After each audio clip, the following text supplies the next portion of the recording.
Alright, good morning. Let's go over today's trade plan. So in the overnight session, we got a rejection at the 1749 resistance for a move down to the micro bull bear zone, where responsive buyers were active on first test, and now we're seeing some rotational trades and bounces off of that zone. So heading into today, there are two potential scenarios that we're working with, and it's going to depend on how well the market holds above the bull bear zone, which is 36.75 to 38.75, and yesterday's low, 41.75. So these are the two main inflection points heading into the open. And if we can hold above 41.75, then the upside scenario would be in play, and we can move up, test 45. 1745 is not huge resistance; it's pre-market resistance, and we could go through it pretty quickly. But it is a valid resistance level, and it is something that we will pay attention to, especially if the other markets are hitting their resistance areas and failing. Now above it, the main upside objective, if ES can hold above 41.75, is the 48.75 to 50.75 initial resistance zone. That's yesterday's VPOC, yesterday's close, so a gap fills there as well. And that's the main upside target above 41.75. Now, if we can go through the 49 area, right, and go through it swiftly, then the 53.5 to 54.5, yesterday's highs, and 57 to 59 potentially could be in play. But first test of initial resistance, we will likely still get responsive sellers, and so that is an area where if you're long, you definitely want to take some profit. And depending on how the market looks in real time, we will probably consider shorting that zone as well. Now, with no econ reports out today, if we get an upside move, it has higher odds of being more of a choppy or rotational type move. Whereas if we start heading lower, which is the second scenario that has potential play out today, if we break below the bull bear zone, then the bearish scenario would come into play, and we can get a liquidation move down to the 26.5 to 28.5 initial support zone.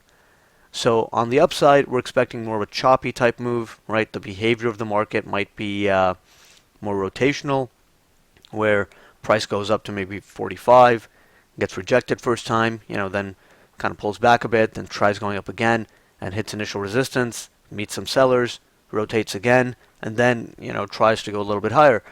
Whereas on the downside, because we've now balanced in a range for 3 days, a downside move could trigger long liquidation, and the downside move can be on higher volume. It can have a faster pace. So the upside more choppy, the downside can be pretty quick. So if that scenario plays out, then we're going to try to get on board for that. We're going to try to get short for that if we start seeing the market either failing at 41.75 or looking like it's certainly going to fail at the bull bear zone. Then we will try to get on board for the short side, targeting the 26.5 to 28.5 initial support zone. We also have an open gap there.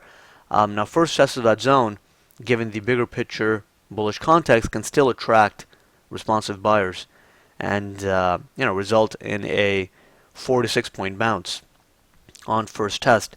So that's an area where we certainly want to cover if we're short, and depending on how the day plays out and how the volume environment's looking, like if we're running on decent volume and the range at the time only happens to be 10 points, then obviously we might get a little bit of an extension.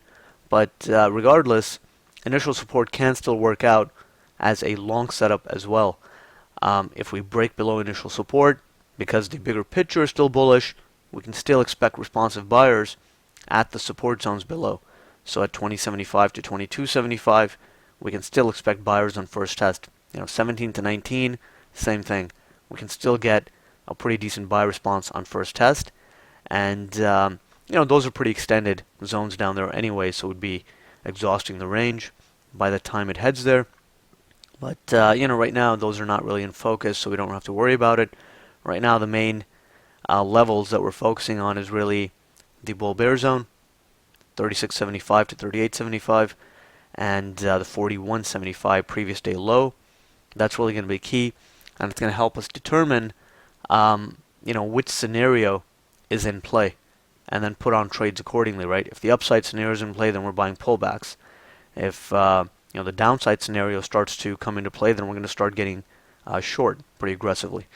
And the other trade setups would include, potential trade initial resistance, a short setup for a rotational type trade.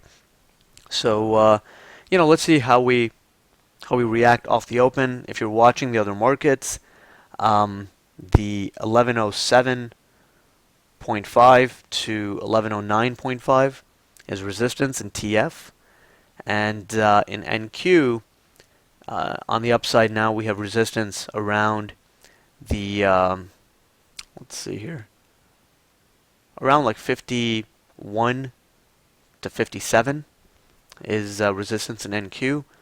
So, first test of that can get responsive sellers in NQ. So if, all the markets are testing their respective resistance zones at the same time, that just increases the odds of some sort of reaction there. So, let's see how we play off the open. So far, we are holding above 41.75. We have rejected the micro bull bear zone. So right now, we're thinking that ES can go up and tag initial resistance. But if we get some, hard selling off the open, and then we start holding below 41.75, then we'll consider scenario number 2, and try to see if the market's really weak enough to break the micro bull bear zone.